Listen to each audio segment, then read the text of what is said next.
Hi there, fourth graders. Ms. Pelavon again. Last art class when you were here, we drew a composition made up of straight lines using parallel lines, perpendicular lines, intersecting lines, right angles, acute angles, and obtuse angles. Your composition is going to be used to do some color exploration, so we need to cut this paper into 6 sections. You get to make the decision how you cut up your artwork, but we're going to use straight lines on the back of our artwork. So I'm going to flip my paper over. Actually, I'm going to turn it this way so I can see my nice big name. That will help you later when you piece your artwork back together. And I'm going to draw a line from the shorter edge to the opposite shorter edge. It can be diagonal, it can be straight. You decide, it's your artwork. I think diagonal would be interesting, so I'm going to start here and go across. Now notice I'm using an opposite color from the color I chose for my name so that I can see where my lines are. If I were to use blue again, then I would be a little bit confused. So I chose red to make it look very opposite of the blue. So I have one long line going from the short side to the opposite short side. Now I'm going to make 2 shorter lines from the long side to the opposite long side. That way, when I cut my paper, I will have 6 sections. You can make them even rectangles, you can make them equal, you can make them triangles. You decide what you want to make because you're the artist and you decide how it's going to turn out. Next, you're going to be cutting your pieces into the 6 shapes, cutting on the red line. So I'm just using my scissors to cut on the red line only.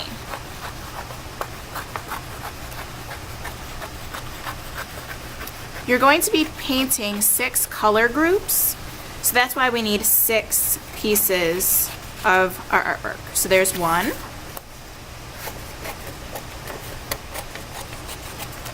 2, and 3. You're also going to get different sizes, which will also make your artwork more interesting. I'm cutting on the red lines, I keep going. There's 4, 5, and 6. Now you're going to label these sections using a pencil on the side that you wrote your name on. We are not writing anything on the pencil side. We're writing on the back. So on the board there's going to be a list of color schemes that you're going to be making on the back of your pieces. So you're going to write the names of them so you remember which piece is going to be colored with that color scheme. So the first one is primary.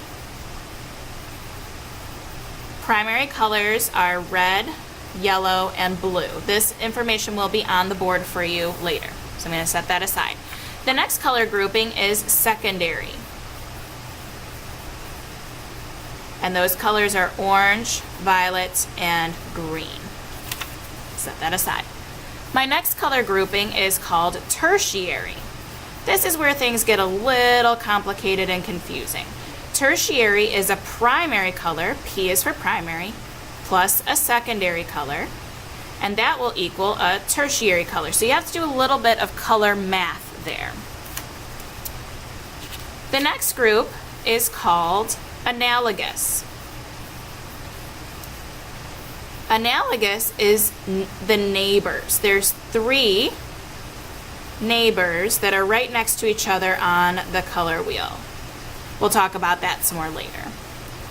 The next grouping is complementary. Complementary means they are across from each other.